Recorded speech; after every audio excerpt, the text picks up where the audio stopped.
Student, आज की इस वीडियो में हम पढ़ने वाले हैं जलारंभी या जल क्रमक अनुक्रमण। तो हम पादप अनुक्रमण पढ़ रहे थे और इससे पिछले वाले वीडियो में हमने सेल अनुक्रमण की प्रक्रिया और उसके विभिन्न चरणों का अध्ययन किया है। इस वीडियो में हम पढ़ेंगे जो दूसरा महत्वपूर्ण पादप अनुक्रम है जिसका नाम है जलारंभी या जल क्रमक अनुक्रमण। तो जिस तरह से नाम से स्पष्ट है, जलारंभी मतलब ये जलीय क्षेत्रों से शुरू होने वाला अनुक्रमण होता है और धीरे धीरे जलीय क्षेत्रों से शुरू होकर ये समुद्रविद परिस्थितियों की ओर आगे बढ़ता है। तो किस तरह से ये होता है इसके बारे में अपन डिटेल से चित्र की सहायता से और इसकी पूरी प्रक्रिया को समझने वाले हैं। तो देखिए, ऐसा अनुक्रमण जो जलीय क्षेत्रों से या जो गीले क्षेत्र होते हैं, पानी से तरबतर जो क्षेत्र होते हैं जिसमें पानी भरा होता है, वहाँ से ये शुरू होता है।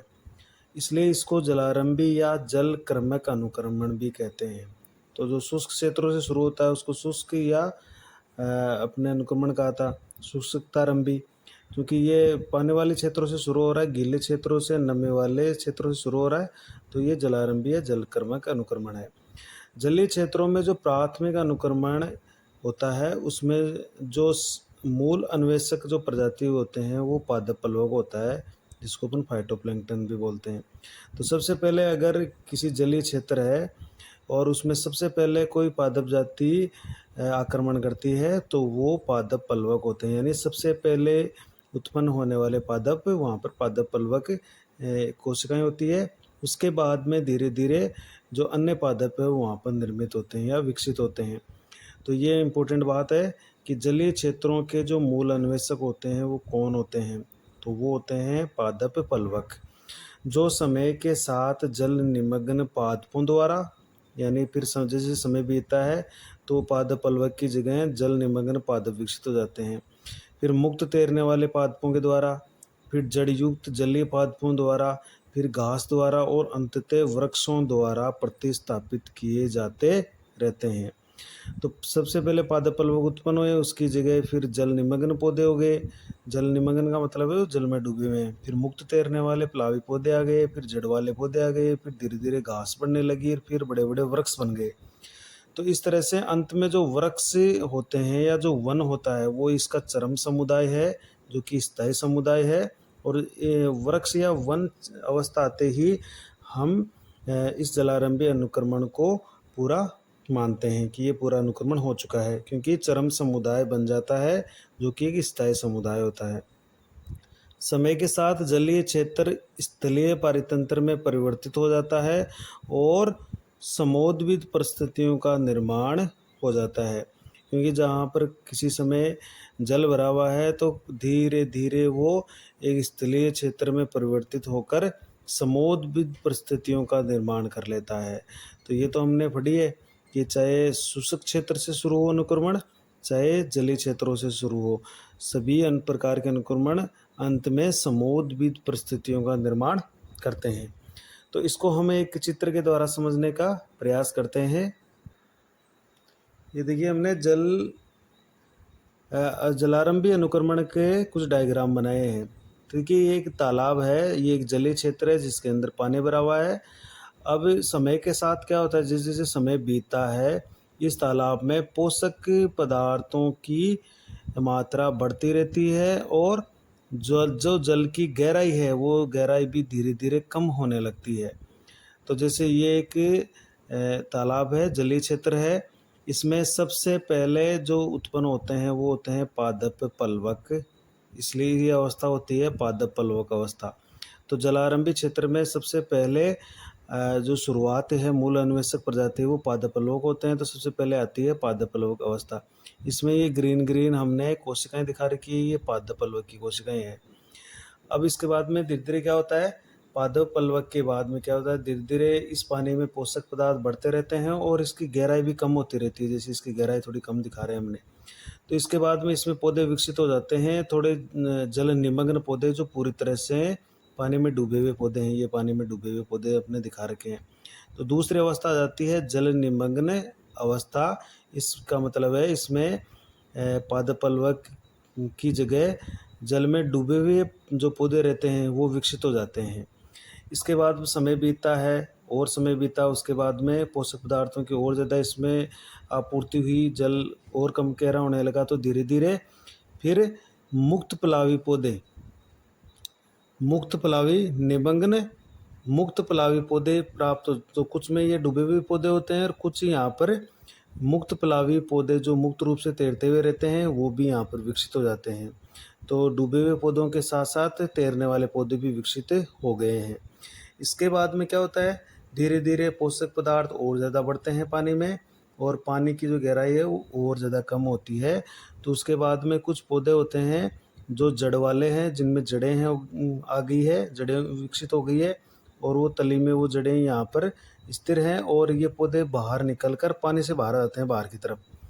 तो मुक्त प्लावी पौधों के साथ साथ ये जड़ वाले और तैरने वाले पौधे जो पानी से बाहर आ चुके हैं, इस तरह से थोड़े विकसित पौधे प्राप्त हो जाते हैं। तो ये अवस्था कहलाती है नर कूल अनूप अवस्था।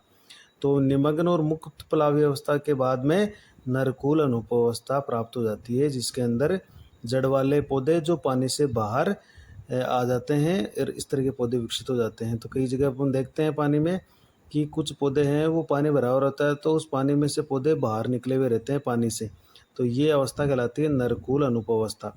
फिर धीरे धीरे समय और बीतता है, पोषक पदार्थ और बढ़ते रहते हैं, मिट्टी का जमाव भी बढ़ता रहता है। तो धीरे धीरे पानी में कीचड़ या कच्छ बनने लगता है, पंख बनने लगता है।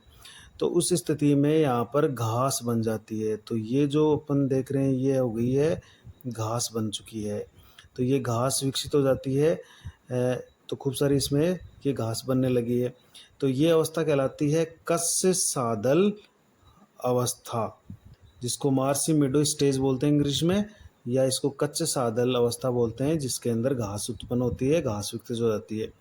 धीरे धीरे क्या होता है, इस घास की जगह वृक्ष झाड़ियाँ जैसे पौधे बनने लगते हैं, जिसके अंदर सम्मिलित रूप से कुछ शाकीय पौधे भी होते हैं, कुछ झाड़ी वाले भी होते हैं और कुछ वृक्ष भी होते हैं। तो यहाँ पर ये दलदल पूरी तरह से ख़त्म होने लग जाता है धीरे धीरे और फिर बड़े वृक्ष या पौधे बनने लगते हैं, जिसमें इस अवस्था को बोलेंगे अपन कुंज अवस्था, जिसके कुंज का मतलब एक समूह है। तो इसमें बड़े वृक्ष भी रहेंगे, कुछ झाड़ी वाले भी रहेंगे और कुछ छोटे पौधे भी रहेंगे।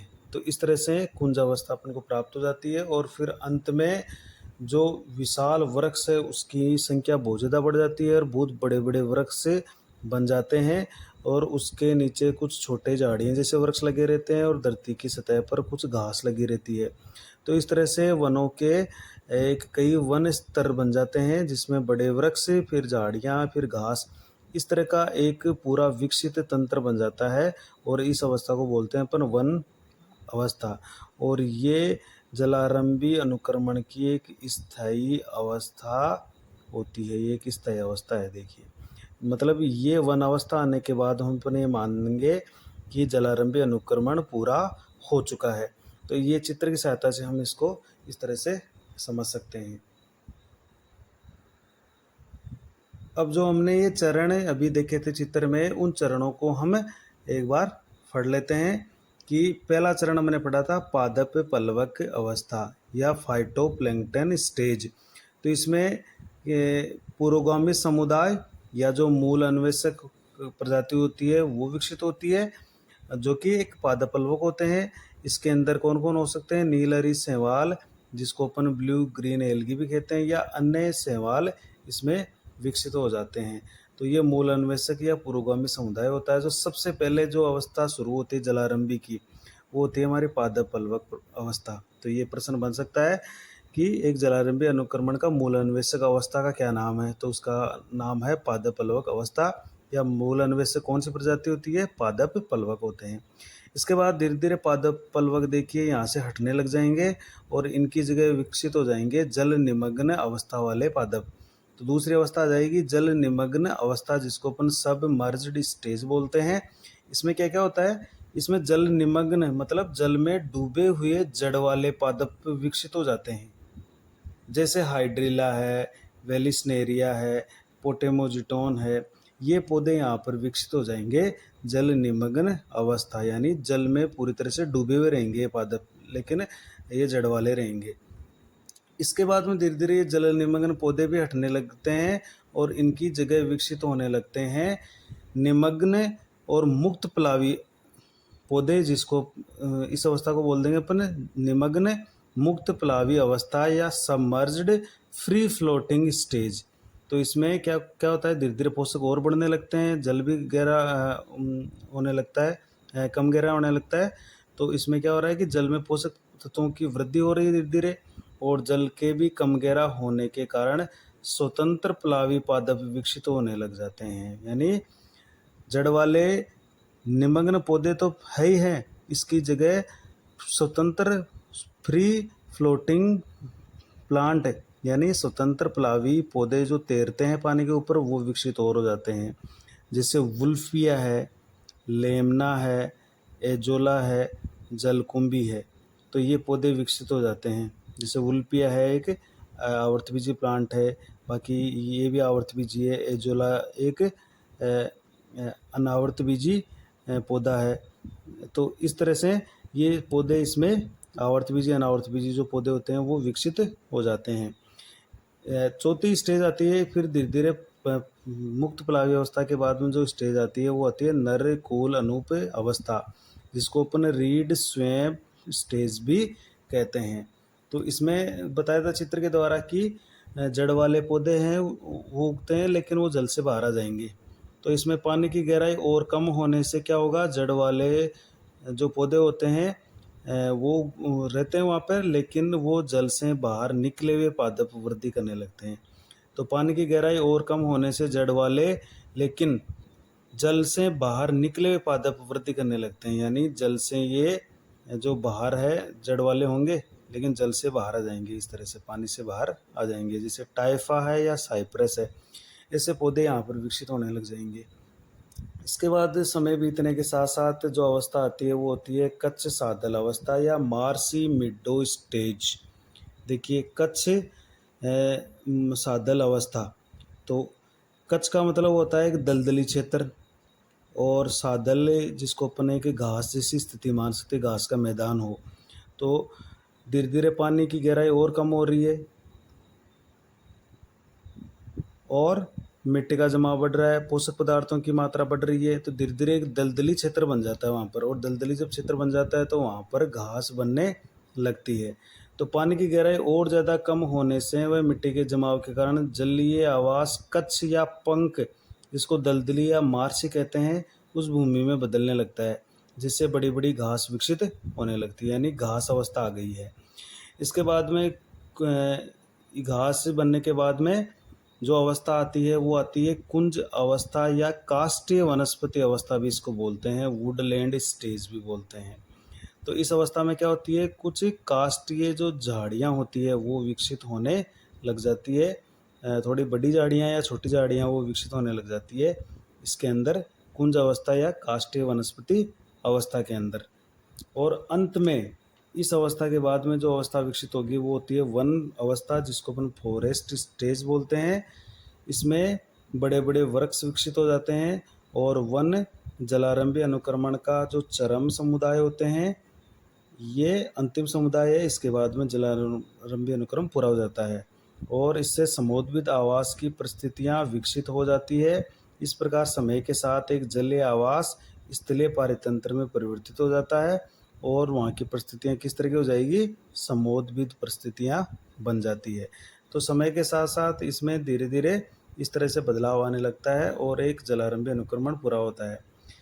कहने का मतलब है आपको ये स्टेजेस याद रखनी है और क्रम से याद रखनी है कि जैसे सबसे पहले प्लावी पादप पल्वक अवस्था आती है, उसके बाद में जल निमग्न अवस्था, फिर निमग्न और मुक्त प्लावी अवस्था, फिर आती है नरकुल या रीड स्वैम्प स्टेज, फिर कच्छ सादल अवस्था, फिर कुंज अवस्था और लास्ट में वन या वृक्ष जो अवस्था होती है वो आती है। और इस तरह से जलारंभी अनुक्रमण पूरा संपन्न होता है।